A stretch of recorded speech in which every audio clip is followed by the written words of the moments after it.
Bienvenidos a todos, bienvenidos de nuevo al programa. Es su choque de manos de pie. Me acompañan dos amigos del programa. Larry Johnson, exanalista de la Agencia Central de Inteligencia, ahora comentarista y analista geopolítico, y Scott Ritter, exinspector de armas de las Naciones Unidas y oficial de inteligencia del Cuerpo de Marines de Estados Unidos, autor y analista geopolítico. Caballeros, muchas gracias por acompañarme. Sí, me alegra estar aquí. Perdón por no recibir el aviso sobre el uniforme. De lo contrario, habría venido vestido como corresponde. Vamos de azul, y tú llevas tu típica camisa hawaiana, así que todo está bien. Pero lo que no va bien, Joe, vayamos al grano, denle me gusta todos al entrar. Lo que no va bien es este desastre del alto el fuego. El viceministro de Relaciones Exteriores de Irán dijo que retrasaron un contraataque con misiles y drones contra Israel, mientras Israel ha estado bombardeando el Líbano y ha matado a más de 200 personas en las últimas 24 horas, con miles más heridas. Irán dijo que Pakistán le aseguró que los mediadores pakistaníes hablarían con Trump y lograrían que Trump esencialmente contuviera a Israel. Ahora hay informes que Israel está... ¿Es ese el informe? Sí, que Trump llamó a Netanyahu, instándolo a reducir los ataques de Israel en el Líbano para proteger las negociaciones, según la cadena National Broadcasting Company. Aunque la administración de Trump y Israel dijeron que el Líbano no está cubierto por el alto el fuego, Israel aceptó colaborar. Sin embargo, otros informes dicen, Scott y Larry, que Israel va a negociar con el gobierno del Líbano bajo la mediación de Trump. Ahora, Scott, quiero empezar contigo. Sabes, Irán ha mantenido un control muy estricto sobre el estrecho de Hormuz. Algunos informes dicen que lo han mantenido cerrado o lo han cerrado más por estos ataques, porque el Líbano es una pieza clave del alto el fuego. Hay informes de que en las últimas 24 horas solo un buque ha transitado. Pasó y que este alto el fuego está al borde del colapso. Entonces, ¿por qué no empezamos contigo, Scott? ¿Qué está pasando aquí? ¿Y cómo deberíamos ver la situación actual respecto al alto el fuego y a la guerra? Antes que nada, no hay alto el fuego, así que dejemos de hablar de un alto el fuego. No existe. Hay indicios de un posible alto el fuego, pero esto siempre iba a ser un desastre. Lo supimos desde el primer día, cuando Israel bombardeó Beirut y cuando los Emiratos Árabes Unidos atacaron la infraestructura petrolera iraní.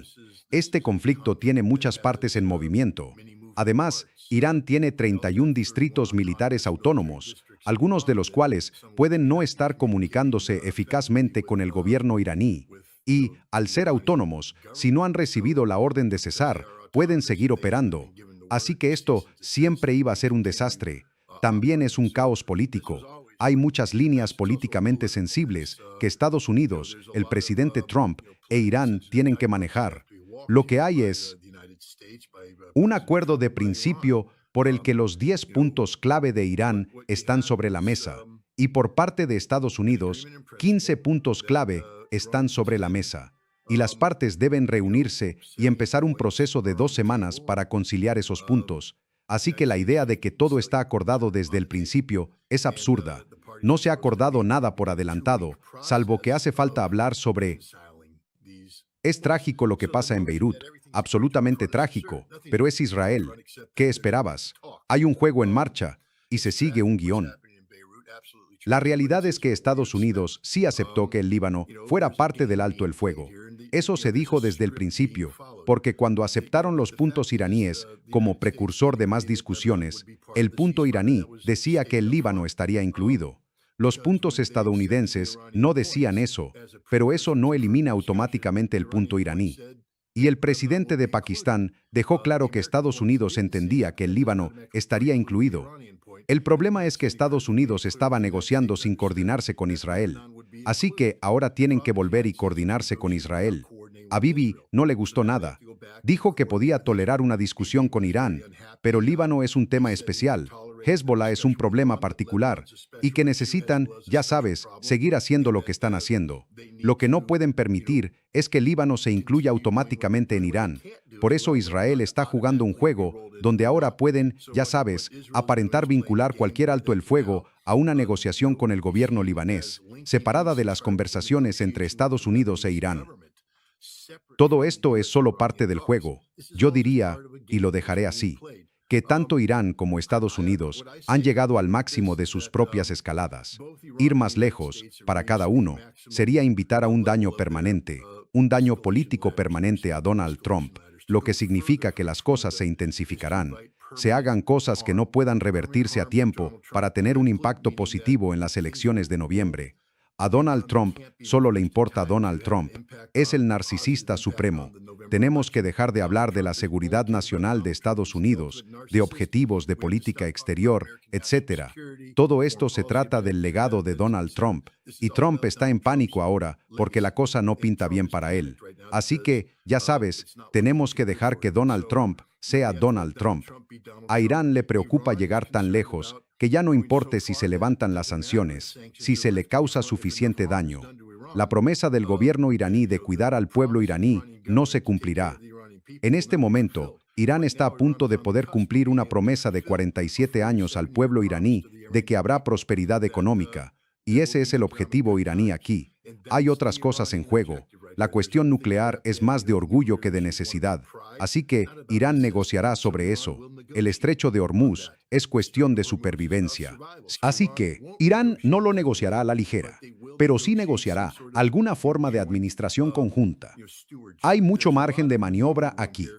Pero lo que está claro, al menos desde mi perspectiva, es que ninguna de las partes puede permitirse continuar este conflicto. Debe haber una resolución.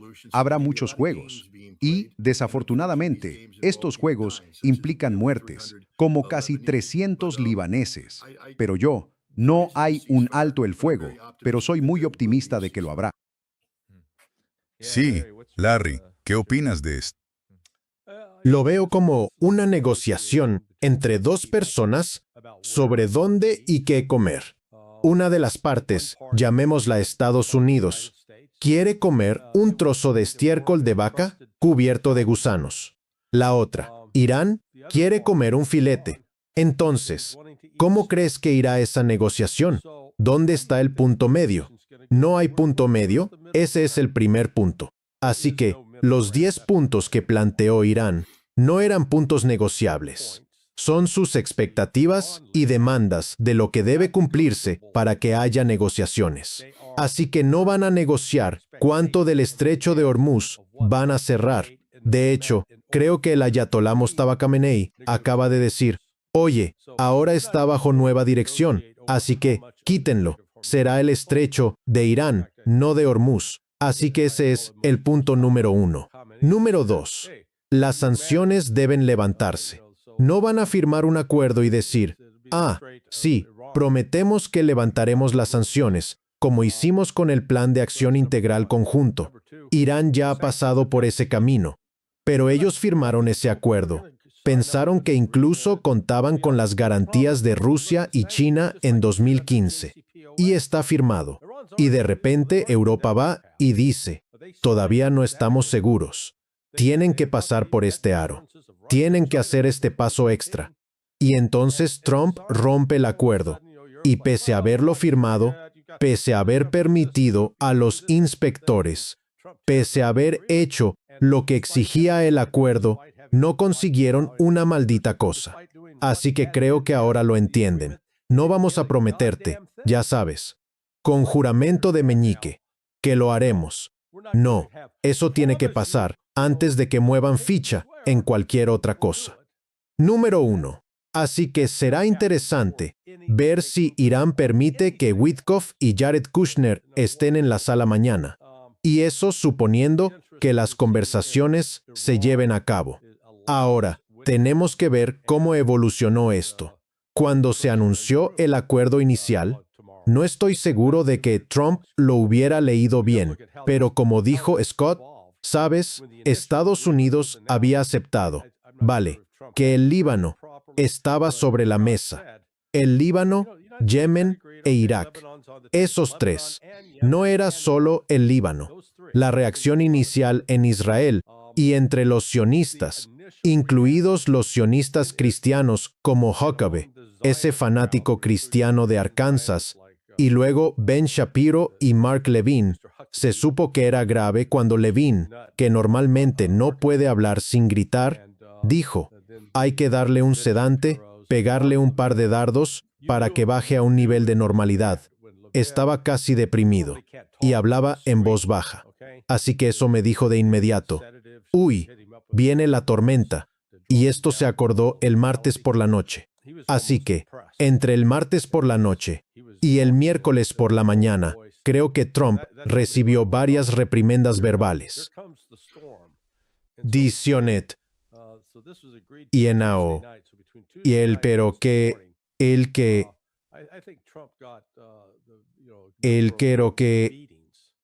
y latigazos. Entonces, de repente, se puso como Butterfly McQueen en lo que el viento se llevó. No sé nada de partos, señorita Garland. No sé nada del Líbano. No estuvimos de acuerdo. Y, claro, tenían que quitar eso, abrir ese estrecho ya. Estaba revirtiendo todo lo acordado. Fue la intervención. Y por eso Israel dijo, genial, esta es nuestra oportunidad. Vamos a intentar devolver Beirut a la edad de piedra, cosa que hicieron el miércoles. E Irán reaccionó, vale, no están respetando este acuerdo. Pero fue la intervención de Pakistán y, creo, también de China. Y aunque ese documento o tuit que mostraste parecía una conversación educada, no lo era. Creo que alguien del equipo de Trump llamó y amenazó a Israel. Ya sabes, paren esto ahora mismo. Así que, desde el final del miércoles no hemos tenido más de esos bombardeos. Ahora sigue habiendo combates en tierra entre Hezbollah e Israel. Y creo que hacia dónde va eso es que, al final, Israel tendrá que retirar sus fuerzas dentro de un par de semanas, probablemente. Así que, las conversaciones que empezarán el sábado, las delegaciones llegarán el viernes, pero las negociaciones serán el sábado. Sabremos cuánto de serias son. Serán presenciales, y con eso me refiero. ¿Se sentarán en la misma sala a hablar entre ellos? ¿Van a seguir con esa tontería de que los pakistaníes entran y hablan con los iraníes? ¿Y luego van por el pasillo a otra sala y hablan con los estadounidenses?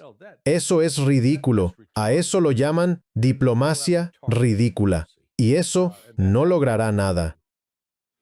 Si te esfuerzas mucho para hacer algo tan indirecto. Scott, quiero que comentes, quizá, las distintas posturas que ambas partes han adoptado en medio de estas acciones de mala fe llevadas a cabo por Israel y por Estados Unidos desde que ayer se anunciaron las conversaciones. Esto fue lo que dijo Donald Trump hoy, que los disparos van a comenzar más grandes, mejores y más fuertes de lo que nadie haya visto antes, hasta que se alcance y se cumpla un acuerdo real. Había mucho más, pero no vamos a leerlo todo aquí. Y luego Irán dice, claro, que estas conversaciones corren peligro de fracasar si no se resuelve la cuestión del Líbano. Entonces, ¿qué opinas de la postura de Donald Trump aquí?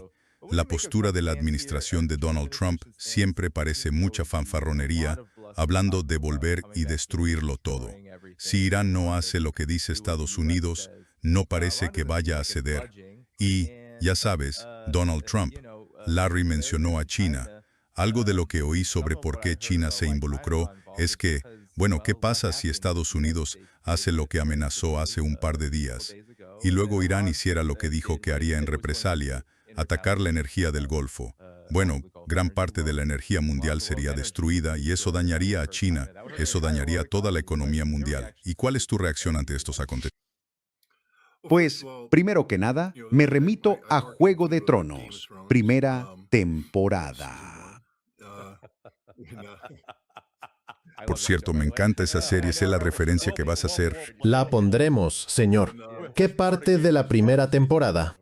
Cuando Joffrey es el nuevo rey y Tyrion lo reprende en el consejo, y Joffrey dice, no puedes hablarme así, soy el rey.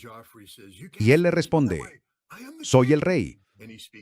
Y entonces su abuelo dice, cualquier hombre que tenga que decir que es el rey no lo es. Y así es como veo las publicaciones de Donald Trump. Si tienes que sentarte a decir que empezará el tiroteo y que los vamos a derrotar 40 días después, pero no lo haces, es puro farol. Mira, Estados Unidos agotó la totalidad de sus supuestos buenos objetivos. No quedan buenos objetivos. Lo único que queda ahora es un crimen de guerra flagrante. Sabemos que lo que está ocurriendo ahora Es un crimen de guerra, una guerra de agresión ilegal. Sabemos que se han cometido crímenes de guerra, la masacre de entre 165 y 170 alumnas en Minab y otras atrocidades igual de horribles. No estoy intentando fingir que Estados Unidos no ha estado cometiendo crímenes de guerra. Los ha cometido. Se podría argumentar intención militar en algunos de estos, o que fueron accidentes. Pero ahora el conjunto ampliado de objetivos del que hablaba Donald Trump es 100% castigo colectivo, 100% genocidio cultural. Sus propias palabras lo condenan, y sus propias palabras son lo que básicamente le causó problemas, porque creo que la cúpula reaccionó en contra. Creo que los generales le advirtieron que no ejecutaríamos esas órdenes. Son órdenes ilegales. No vamos a hacer eso. Y Donald Trump quizá nunca tuvo la intención de ejecutar esas órdenes. Todo fue fanfarronería antes de que aceptara algo que ya estaba sobre la mesa. Por eso lo creo. Esos 10 puntos los había articulado Irán mucho antes de que Donald Trump amenazara con borrar la civilización iraní. Así que no es como que los iraníes dijeran, Dios mío, no, nos va a borrar. Aquí están 10 puntos. Los iraníes ya habían publicado esos 10 puntos. Zarif ya había publicado su artículo en Foreign Affairs. O sea, los iraníes ya lo tenían. Esto es Donald Trump impresionándose a sí mismo, hablándose solo. Pero no habrá más tiroteos, porque ya no hay nada que disparar. La guerra se acabó.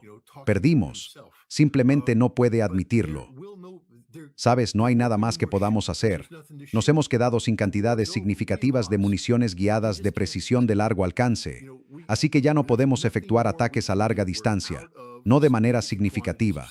Parte del paquete de ataque que se acercaba eran bombarderos B-52, armados con bombas a gravedad Mark 84 con kits de guiado por satélite. Se retiraron cuando de pronto quedó claro que los iraníes aún tienen misiles radar guiados de largo alcance en servicio. Eso fue lo que derribó al F-15E, y ya no podemos entrar y suprimirlos con eficacia, porque además tienen algo totalmente nuevo que no habíamos previsto. Guiado electroóptico, guiado por infrarrojos, o una combinación de ambos. No derrotamos las defensas aéreas iraníes. Los iraníes nos engañaron. No destruimos su armada. ¿Quién diablos crees que puso esas minas en el agua? La armada iraní. Oye, Pete, ¿qué te parece eso, amigo? Y esto te lo garantizo. Los aviones iraníes estarán volando en los cielos de Irán porque tampoco han sido destruidos. Están guardados. Los iraníes resistieron nuestro ataque, soportaron lo mejor que teníamos, y ahora han pasado a la fase 2, y no sabemos cómo afrontarla. Teníamos 2 opciones para salvar las apariencias. La primera opción era entrar en Natán, no, en Isfahán, y hacer la toma. Estoy redactando algo ahora mismo. No quiero, ya sabes, alargarme para siempre, pero... Hay más en esta misión de rescate de lo que parece. Es mucho más que eso. Se trataba de ir a por el uranio y fracasó. Fracasó por completo, una calamidad al estilo Desert One. Y segundo, no podemos llevar a cabo una operación anfibia. El buque Trípoli de la Armada de Estados Unidos no pudo acercarse a la costa. Es imposible. Y los militares dijeron, se acabó. Trump no tiene opciones. No puede asegurar el estrecho de Hormuz. Y eso es lo crítico. Irán tiene a la economía mundial agarrada por el cuello en este momento. Pueden apretar cuando quieran. Y Donald Trump no puede hacer nada para cambiar eso. Ninguna fanfarronería cambiará eso. Y eso es lo que realmente lo perjudica. No puede declarar la victoria. Así que no tuvo más opción que fanfarronear. Fanfarronear. Fanfarronear y hacer parecer que había llevado a los iraníes a la mesa. Viste a Pete Hegseth. Tenemos dominio. Dominamos en todas partes. De nuevo, si tienes que decir que tienes dominio, no lo tienes. Se vuelve bastante obvio. Así que tomo todo lo que dice este presidente. No hay nada más que Estados Unidos pueda hacer. No tenemos la capacidad militar. Y metemos a China en esto. Entiendan esto. Acabamos de demostrarles a los chinos que no podemos derrotarlos en Taiwán. Quiero que todos lo entiendan. Acabamos de probar que ya no hay duda de que no podemos hacerle nada a China. El documento de la Estrategia de Seguridad Nacional publicado en noviembre del año pasado decía que los Estados Unidos dominarían a los chinos buscando una superioridad militar convencional en el Pacífico. Superioridad. Eso significa que somos superiores. No somos superiores a nada. No podemos vencer a los iraníes. Imaginen lo que haríamos contra los chinos en Taiwán. Nada. No podemos asegurar el mar de China Meridional, así que los chinos han demostrado que tienen agarradas por la garganta las rutas marítimas internacionales que pasan por allí. Controlan todo.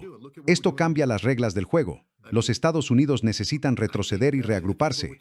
Y eso es lo que estamos haciendo. Miren lo que estamos haciendo en Europa. Quiero decir, creo que vamos a retirar 100.000 tropas. Eso es lo que dice Marco Rubio que probablemente haremos. Creo que la organización del Tratado del Atlántico Norte está muerta porque nos estamos retirando de Europa. Ya no podemos competir allí. Es demasiado caro. Se necesitan 6 meses para desplegar una brigada pesada blindada. Antes nos tomaba 10 días desplegar 300.000 tropas usando equipos preposicionados. Eso ya no existe. Los Estados Unidos son literalmente un tigre de papel. Damos buena imagen, pero todas nuestras capacidades son heredadas y no están a la altura de las realidades modernas. Les dejo esto. El comandante del Cuerpo de Marines, Berger, dijo en 2019, no podemos cumplir nuestra misión porque estamos atrapados por las operaciones anfibias heredadas. Ya no podemos poner a todos nuestros marines en un puñado de buques anfibios, entrar y proyectar poder, porque nos hundirán antes de llegar. Eso acaba de demostrarse.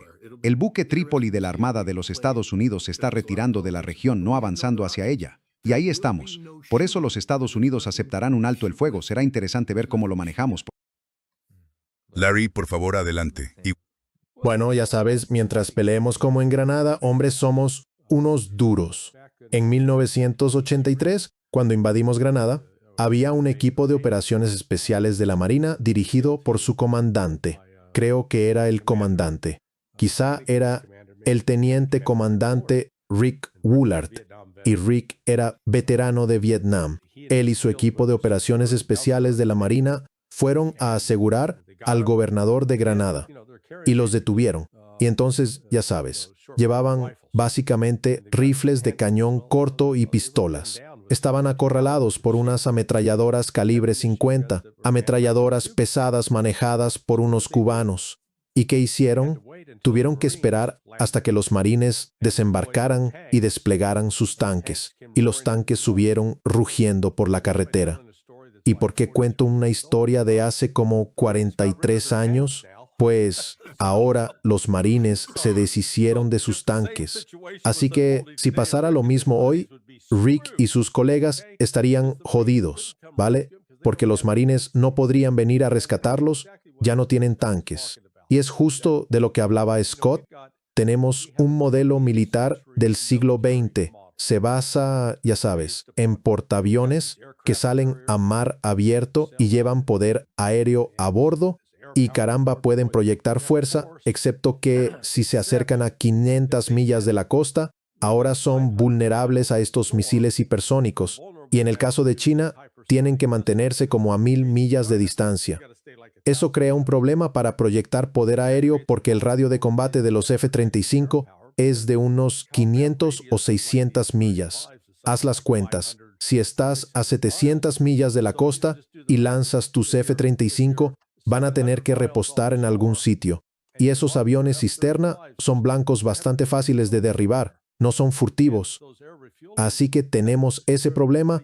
La manera tradicional de proyectar poder naval ya no funciona.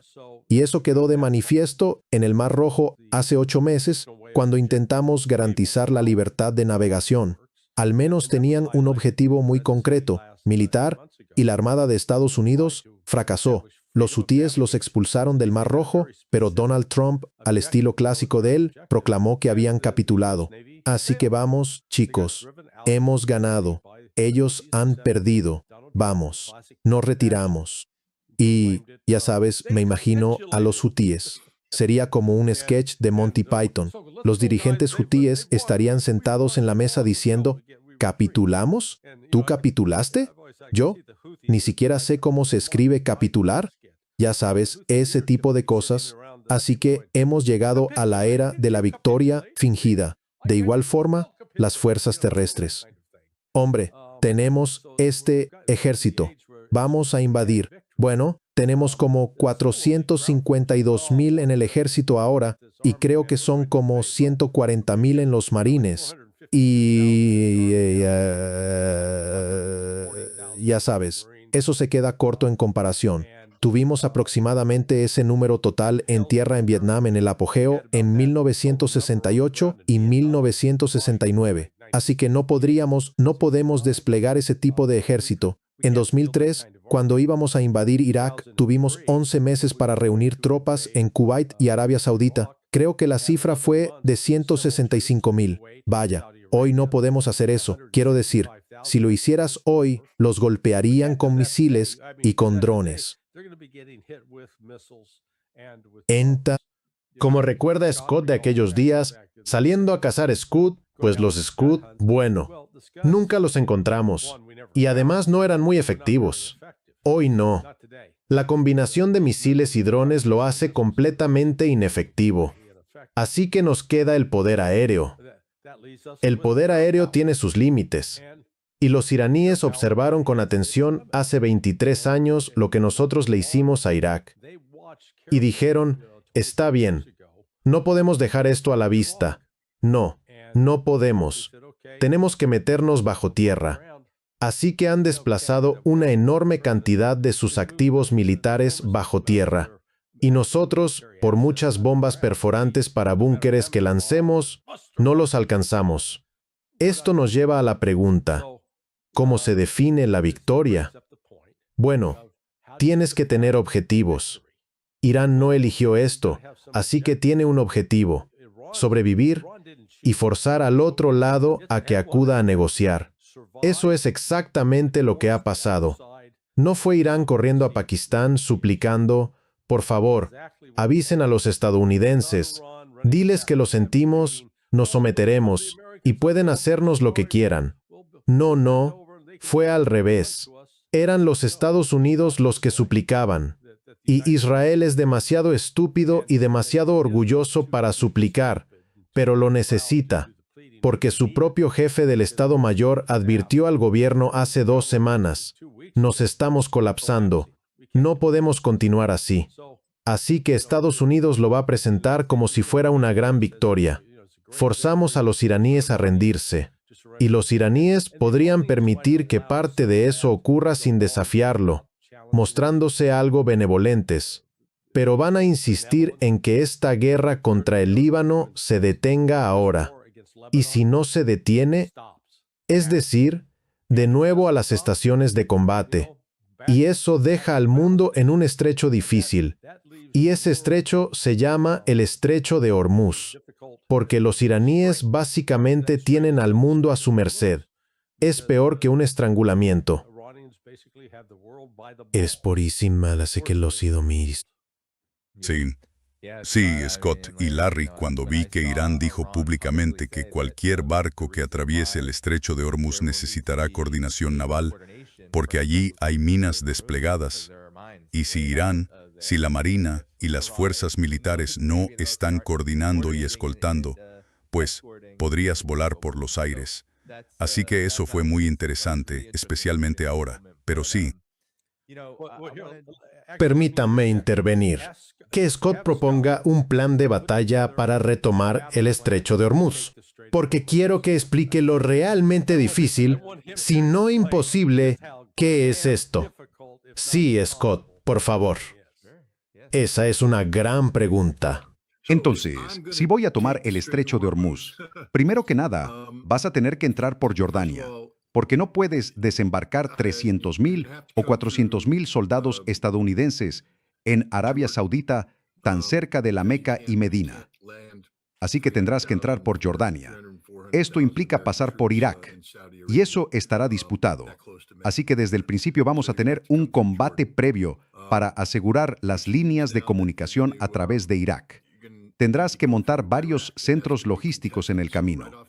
Así que será un avance disputado por fuerzas de resistencia y atacado por drones y misiles mientras avanzas. Pero vas a tener que entrar por Jordania, establecer bases hasta llegar a una posición donde puedas proyectar control de fuego sobre Karg y aproximadamente 20 kilómetros dentro de Irán.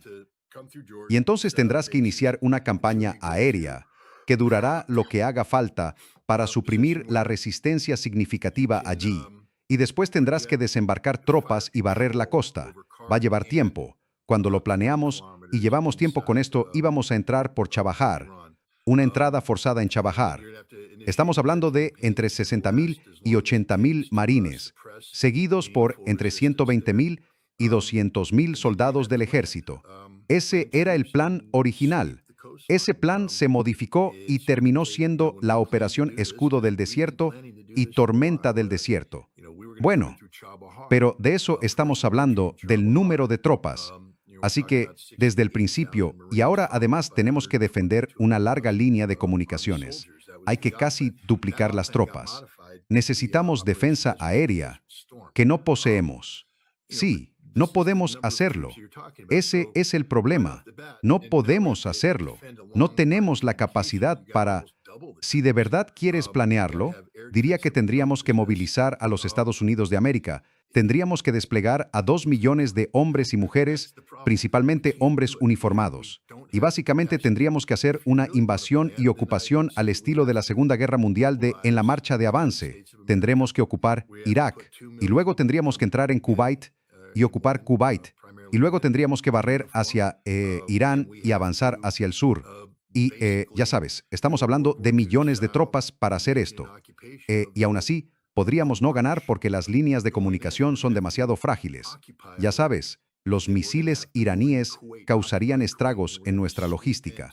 Así que no hay ni la menor posibilidad de que los militares de los Estados Unidos hoy sean capaces de asegurar el estrecho de Hormuz. Cero. Sin capacidad operativa, sin recursos. Pero lo sabíamos desde el principio. Esa es la parte frustrante de todo esto. Y cuando Donald Trump dice, bueno, nunca lo anticipamos, lo que hicimos fue anticiparlo. Y vimos esto. Cuando fui inspector de armas en Irak, trabajé a menudo con la Quinta Flota y ya sabes, nos sentábamos a tener conversaciones informales. En ese momento nos sentíamos confiados de que podíamos asegurar el estrecho. Se recurría al poder naval convencional. Pero a medida que Irán desarrolló sus misiles balísticos, se volvió cada vez más eficaz. La realidad fue que nosotros no podemos penetrar su armamento de negación de acceso. Así que Irán controla el estrecho y lo controlará para siempre. Y no hay nada que podamos hacer para cambiar esa ecuación. Ni siquiera vale la pena intentar idear un plan, porque no funcionará. Solo conduciría a bajas masivas por parte de los Estados Unidos. Se piantirá. Sí, bueno, otra pregunta que tenía, y Larry, puedes empezar. Sé, Scott, que estás escribiendo sobre esto. No me pasa desapercibido el momento en que ocurren estos desarrollos, las próximas conversaciones y las charlas sobre un posible alto el fuego, tras todo el incidente del F-15 derribado, y por supuesto lo que ocurrió después, la operación de rescate y, además, la operación de incautación de uranio, entre otras cosas. Y solo quiero saber, Larry, y luego a ti, Scott, ¿qué piensan ustedes sobre lo que exactamente pasó allí y cómo influyó en la posición de los Estados Unidos ahora? Pues déjenme decir, hace como 20 años, trabajé en lo que llamaban un ataque a un objetivo fortificado profundamente enterrado dentro de Irán para atacar un sitio nuclear. Y la lección que sacamos entonces fue, no lo hagan. Es demasiado costoso, no en términos de dinero, sino en vidas humanas y material.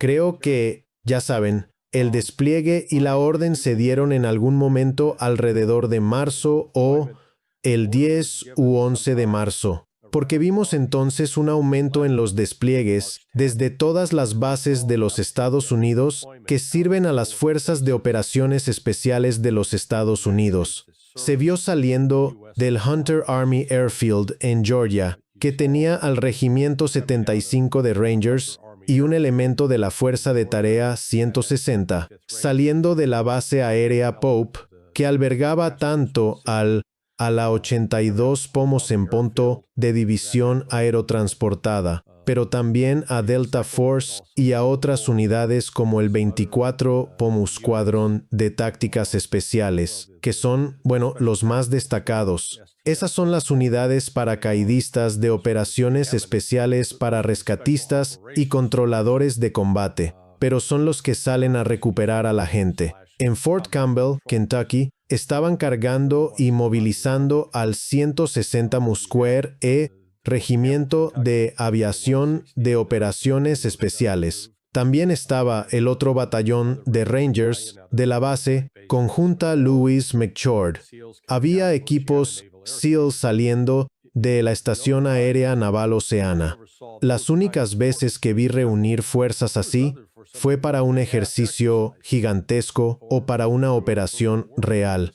Y en este caso, estaba claro que era para algo real, así que estaban listos para actuar. No sé si iban a ir tras Bashir, tras Isfahan o tras Natanz. Natanz está, creo, unas 30 o 40 millas al norte de Isfahan, quizá un poco más. ¿Qué estaba haciendo ese F-15 en la zona? Era, digamos, preparación del campo de batalla o intentar destruir algunos objetivos. Lo inusual era que el oficial jefe de armamento, ya sabes, el que iba sentado en el asiento trasero, que normalmente ocuparía un teniente o un capitán, era un coronel que era el comandante adjunto del ala de las fuerzas estadounidenses en la base aérea Mowaffet Salti en Jordania. He hablado con amigos que trabajaron en el Centro Combinado de Operaciones Aéreas en Al-Udeid, y no, era inusual, era raro, pero no inaudito, que un tipo senior dijera, quiero subirme al avión y meterme en esto. Claramente fue derribado. Lo que sí sabemos es que, en cuanto lo derribaron, el Pentágono, el Comando Central de Estados Unidos y la Agencia Central de Inteligencia se lanzaron a una campaña masiva de desinformación. Se filtraron informes diciendo que el avión cayó 120 millas al suroeste, hacia la costa, digamos a 80 millas de la isla Kark, en lugar de justo al sur de Isfahan. Vi reproducido un mapa que, si era exacto, que Saddi, que Bat Kar Kor.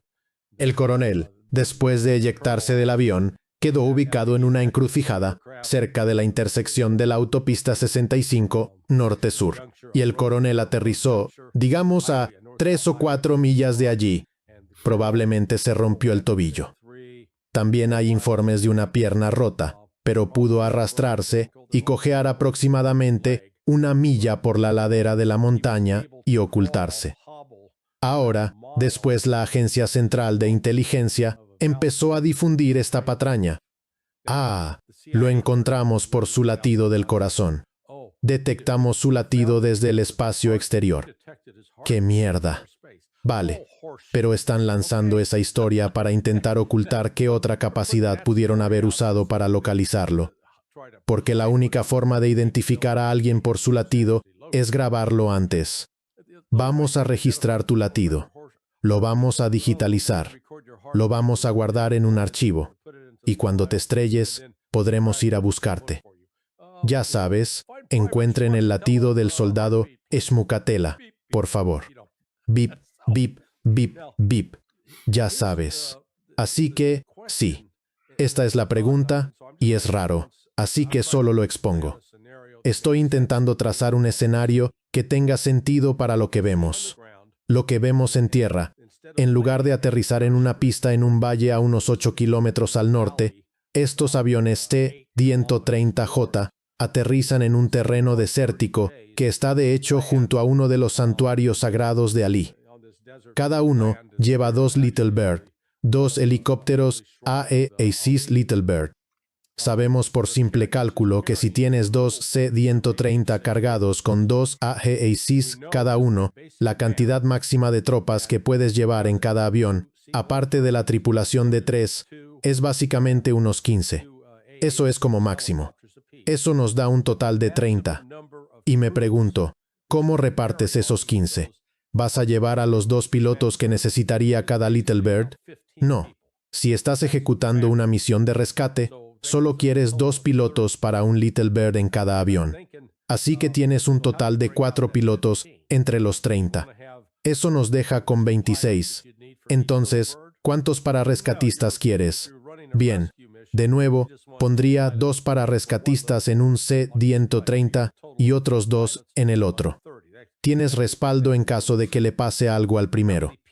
Bueno, entonces, de esos 15 pasamos a 11. Esos 11 estarían formados por, ya sabes, Rangers del 75, Mukeso Batallón o por fuerzas de operaciones marítimas, aéreas y terrestres. Y eso solo es si esto fuera un escenario de rescate. Normalmente, cuando vas a aterrizar ese tipo de aviones en un entorno desértico, haces un reconocimiento del lugar con antelación. No hicieron ese reconocimiento. Quizá por eso los aviones, al aterrizar, se enterraron en la tierra y se ven daños en las alas o en las hélices, como si hubieran rozado el suelo. Quizá esa sea la explicación.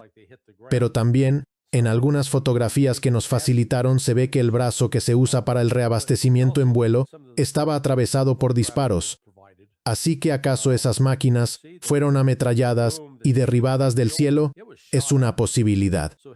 Lo realmente extraño es que recuperan una tarjeta de identificación de Ontonte Celo como fintación con daña, eso humatis, e interrecinte, es humato.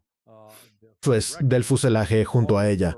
Es una mujer, aparentemente una mayor llamada Amanda Ryder. Y le encontraron su tarjeta American Express Platinum. Como dicen, no salgas de casa sin ella. No creo que la misión para intentar recuperarla continuara. Creo que el derribo de ese avión hizo que la misión se cancelara. Creo que la razón por la que llevaban los Little Birds ya cargados en los aviones es porque eso formaba parte de la operación prevista y luego lo reconvirtieron. Pero bueno, solo doy mi opinión. Me gustaría saber qué opina Scott. Scott, ¿qué opinas? Sé que estás escribiendo sobre ello. Mira, todo esto es una locura, así que hay mucha especulación fundada. Pero empecemos por esto. La intención de lanzar una incursión contra Isfahán era información pública. Así es, era información pública directa que no solo incluía fuentes anónimas, sino también fuentes identificadas, incluido el general Botel, excomandante del Comando de Operaciones Especiales. Pero además, ya sabes, personas que podían identificarse. Lo digo porque Kash Patel acaba de anunciar el arresto de, ya sabes, algunas personas que hablaban con los medios sin autorización. Y dijo, ya sabes, que no podemos permitir esto. Lo vamos a perseguir. Lo vamos a cerrar. Pum, pum, pum. Pero, sí, hay gente hablando con los medios sobre esa gran incursión que se estaba planeando. Y hablamos de, es decir, van a aterrizar y la 82 Ponsura División Aerotransportada va a lanzar en paracaídas una brigada. Van a construir una pista y luego aterrizarán aviones con maquinaria pesada de excavación. Y van a pasar semanas, quizá meses, sacando a la luz el túnel sur de Isfahán. Ese es el plan que se difundió. Es tan absurdo que ni siquiera da risa. Quiero decir, Larry, tú estuviste involucrado en la planificación de esto. Apostaría mi sueldo entero a que tu plan no implicaba que la gente permaneciera en tierra más de un par de horas. El parqués es... Sí, entrar y salir, no quedarse, ya sabes. Sí, es el plan que se publicó y por el que nadie fue procesado. No llamaron al general Botel para decir por qué están hablando de estas cosas. Esos son tácticas, técnicas y procedimientos, amigo. No puedes hablar de eso. Es desinformación. Es una campaña de desinformación 100%, dirigida por la Casa Blanca. ¿Por qué? Porque el plan es completamente distinto. No vamos a aterrizar y entrar por el túnel principal. Ahora pasamos a otras cosas. Larry, si en algún momento no estás de acuerdo, por favor interven, porque intento explicarlo bien. He trabajado lo suficiente con operaciones especiales conjuntas como para decir esto con confianza. Los patrones anteriores se repiten. No son tan innovadores en muchas cosas, especialmente en la planificación a nivel nacional. Antes de una sesión informativa para el presidente, se construirán modelos, maquetas a escala y a tamaño real, y ensayos donde practicarán cada aspecto de la misión, asegurar el aeródromo, descargar los helicópteros, volar hasta un punto con equipo especial y ejecutar la operación. Lo habrán ensayado, y hasta sabemos dónde lo ensayaron. Lo hicieron en el sitio de pruebas de Nevada. Yo participé en una misión que entrenó allí. También entrenamos cerca, en la base de la Fuerza Aérea Edwards. Ya sabes, así es como funciona esto. Por cierto, allí fue donde se realizó el ejercicio de 2006. Sí, es que los patrones pasados se repiten. Probablemente incluso podría decirte el aeródromo, donde aterrizaron para simular la toma del aeródromo. Podría ser el mismo aeródromo que usaron para simular la toma en Desert One. Y es el mismo que usaron para simular el rescate de inspectores de armas de la Organización de las Naciones Unidas que fueron tomados como rehenes por Irak. Pero mi punto es este. El presidente Trump tomó la decisión, en algún momento de marzo, de lanzar esta incursión. Hicieron una campaña de engaño para, ya sabes, distraer a los iraníes. Aterrizar, ¡boom! Iba a ser una operación rápida de entrar y salir. Iban a aterrizar. Podemos, otra vez, guiarnos por Firdos.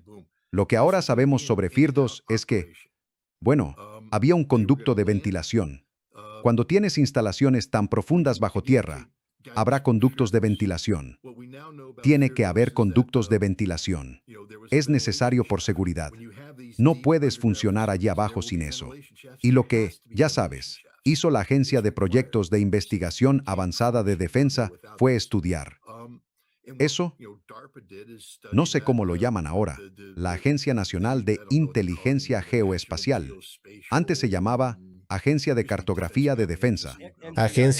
Sí, le ponen un nombre elegante, Agencia de Inteligencia Geoespacial, o algo así. Hacen modelado, hacen todo eso. Llevan años estudiando esto. También sabemos que inspectores de la Agencia Internacional de Energía Atómica estuvieron en esta instalación. Estuvieron en los túneles, reportaron a la Agencia Central de Inteligencia. Te lo prometo, lo sé con certeza, rindieron informe ante la Agencia Central de Inteligencia y tomaron todas las dimensiones. Saben dónde están los conductos de ventilación y construyeron modelos y encontraron una vulnerabilidad y iban a aterrizar, a saltar, acceder por esa vulnerabilidad, tomar o destruir y largarse de allí. Iba a ser una operación rápida, entrar, hacer el trabajo y salir, porque así es como actúan. ¿Has oído hablar del sargento maestro Vining, la leyenda del equipo de desactivación de explosivos de Delta Force? Durante la tormenta del desierto, tuvo una misión en Taji. Y puedo hablar de ello porque él ya lo contó. Si no lo hubiera contado, yo no podría decir nada. Pero iba a entrar en Taji, una instalación que yo inspeccioné después, y que es una de sus grandes, un centro de operaciones sectorial, una gigantesca losa de hormigón con un centro de mando en su interior. Pensábamos que allí era donde Irak dirigía su guerra de misiles Scud. Intentamos bombardearlo. Rebotaron. No funcionaron. Así que, al final de la guerra, él iba a entrar con el equipo de Delta. Los Rangers iban a asegurar ese lugar. Iba a entrar, abrirse paso con explosivos, destruir el objetivo y salir. Era un trabajo de entrar y salir en el que esto no iba a durar días, iba a durar horas. Tenía que hacerlo enseguida. Y así eran las cosas. Así que esto, creo, y ahora también sabemos, por lo que dijeron Hexet y compañía, que el responsable de la misión de rescate era el comandante del Mando Conjunto de Operaciones Especiales, un teniente general, Baird, creo que ese es su apellido, un ex miembro de Delta Force. Los tenientes generales no dirigen misiones de rescate, simplemente no lo hacen. Él comandaba una fuerza de tarea conjunta de operaciones especiales que opera separada de la autoridad del mando central y responde directamente al presidente de los Estados Unidos. Estos recursos fueron traídos como parte de esa fuerza de tarea conjunta de operaciones especiales y se les encomendó la misión de lanzar la incursión en Isfahán.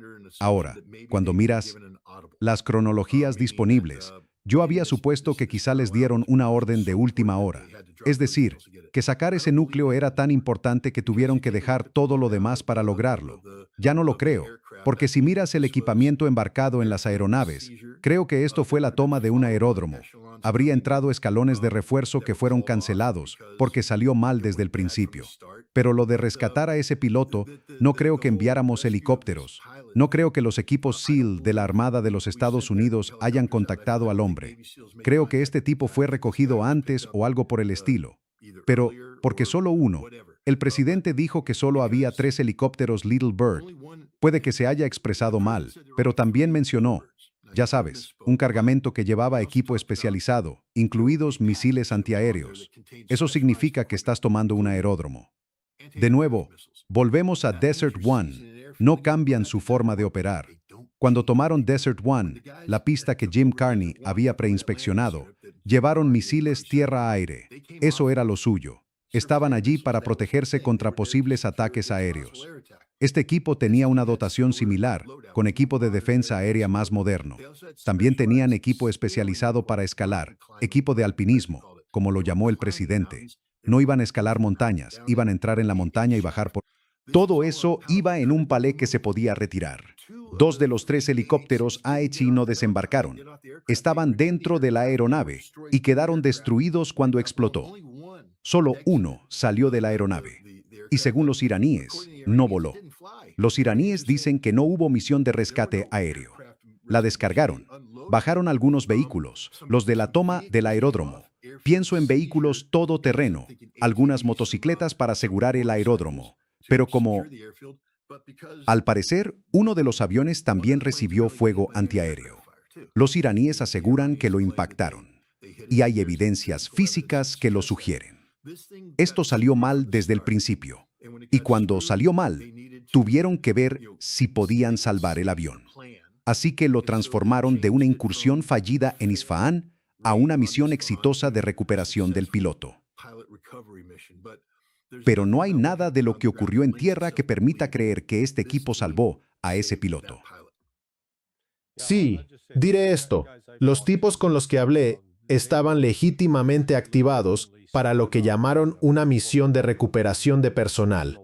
Y bueno, a todos los que estaban bajo mi mando, la última cuenta fue como 153 ejercicios del Comando Conjunto de Operaciones Especiales en esos 23 años, desde 1994. Y se volvió broma que en cada una de esas misiones, sin importar dónde, teníamos que incluir una toma de aeródromo para los Rangers. Eso era lo que hacían. Por eso llevas a los Rangers de la 75. Pero lo único, otra vez, que no me cuadra, es que solo tienes 2 aviones J-30 allí. Ahora, quizá hubo otro implicado que se fue. Ese podría haber sido el de los Rangers, porque recuerdo que hice el papel del embajador de los Estados Unidos en Argelia en un ejercicio que se hizo en Jacksonville, Florida, y se simulaba que la Fuerza Delta entraba para lanzar un asalto. Lo hicimos en la torre de vigilancia en una zona céntrica de Jacksonville. Fue bastante divertido. El general al mando era el general Bargewell. Lamentablemente, después de retirarse, murió en un accidente con un tractor, pero cuando la Fuerza Delta llegó a la torre y empezó a disparar, todos los traficantes en la calle soltaron sus drogas y después recogimos lo que parecía una farmacia por todas las drogas esparcidas. Pero cuando llegan al aeródromo, al aterrizar el C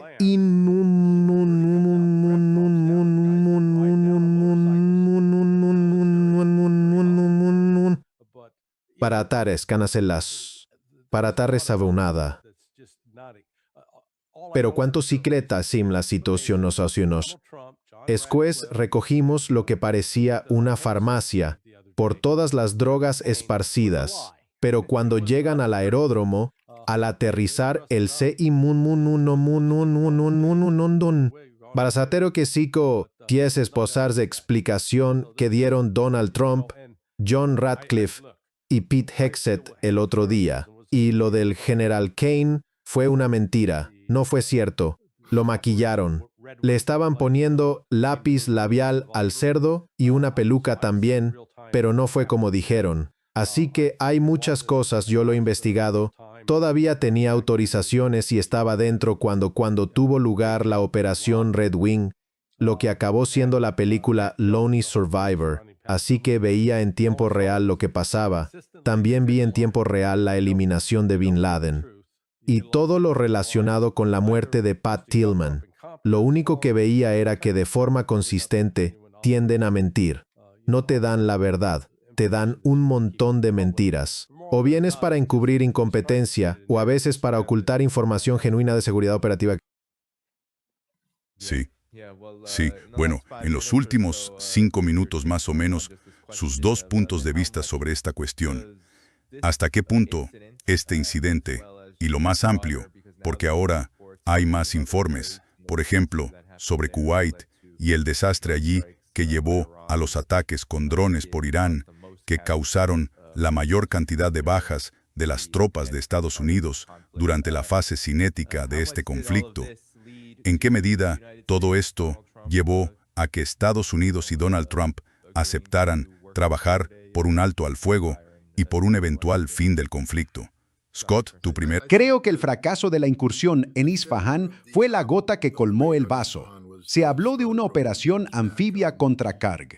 Eso nunca iba a suceder. Simplemente no podía ocurrir, como ya señalé. Creo que esto fue la gota que colmó el vaso.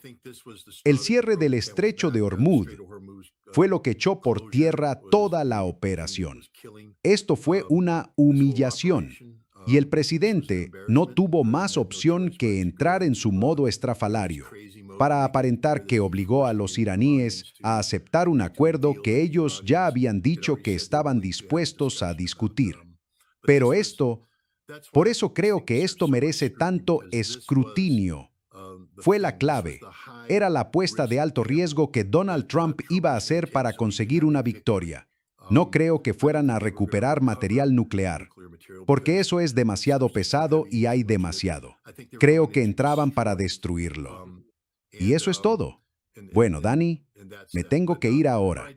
Sí, acabo de ver ese mensaje. Sí. Sí. Nos vemos luego, amigo. Muy bien, Larry. Larry, ¿tus comentarios finales? Sí, no, estoy de acuerdo. Coincido con Scott en eso. Mira, no tenemos un objetivo militar claro que podamos señalar como logrado tras ya casi 7 semanas de guerra. Y el objetivo de Irán es simple: sobrevivir. Han sobrevivido. No solo han sobrevivido, sino que ahora han ganado control sobre la economía mundial. Han reconocido que tienen palancas económicas que antes no tenían, y han cerrado varias bases militares críticas de Estados Unidos a lo largo del Golfo. Así que desde ese punto de vista, Irán está ahora en mejor posición para apoyar a Hezbollah, y lo que vimos en esta guerra fue una estrecha coordinación entre ambos. Hay un acuerdo posible, pero será en los términos de Irán y será difícil para Donald Trump presentarlo como una gran victoria para Estados Unidos, aunque podrían intentar hacerlo ver así. Pero si no aceptan los términos de Irán, la guerra volverá a comenzar. Y creo que Estados Unidos va a concentrar sus esfuerzos en tomar militarmente el estrecho de Hormuz, lo cual es misión imposible, porque digamos que lo consiguen. Tienen tropas en Omán y tropas en Chemish. Bien, lo que exigen las aseguradoras es: no puedes enviar barcos a una zona donde puedan ser alcanzados por misiles. Y mientras tengan misiles y drones con alcance hasta el estrecho de Hormuz, no está abierto. Así de simple. Bueno, amigo, sí, yo también tengo una factura. Uskosinama y los 3 Sonia, Sekala Sonia y lo que... el Somi, el Sony, el... Garland Nixon se va a enojar conmigo. ¿Qué pasa, Garland? Yo ya saludé, así que cierro aquí. Muchas gracias, Larry. Muy bien, que tengas un buen viaje también. Cuídate. Sí, gracias. Gracias. Adiós. Sí, como dijo Larry, en realidad viajaré a China muy pronto. No revelaré la fecha, pero será durante este periodo de las conversaciones de alto el fuego. No daré la fecha y la hora exactas, pero intentaré hacer presentaciones allí. Así que todos den like. Eso ayuda a que el programa siga. Con esa noticia, Quiero terminar con el análisis que acabamos de escuchar de Scott y Larry. Piensen en esta frase y díganme, ¿ha cambiado el mundo? Irán ha tomado control de la economía mundial. Eso fue lo que dijo Larry Johnson. Repítanlo una y otra vez. Creo que el mensaje y la realidad del mundo han cambiado drásticamente en las últimas 5 o 6 semanas de esta guerra. Creo que eso nos dice todo lo que necesitamos saber sobre dónde está el equilibrio de fuerzas ahora mismo en el ámbito geopolítico y en términos de la organización política y económica global en su conjunto. Realmente es una derrota enorme para Estados Unidos, quizá la mayor desde Vietnam, tal vez incluso mayor. Habrá que ver cómo se desarrollan los hechos, porque eso dictará exactamente en qué se traducirá. Pero en todo caso, den like, por favor. Eso ayuda a que el programa continúe. Quiero agradecer a todos los que hicieron un superchat hoy. Se los agradezco mucho. Voy a mencionar a algunos de ustedes ahora mismo.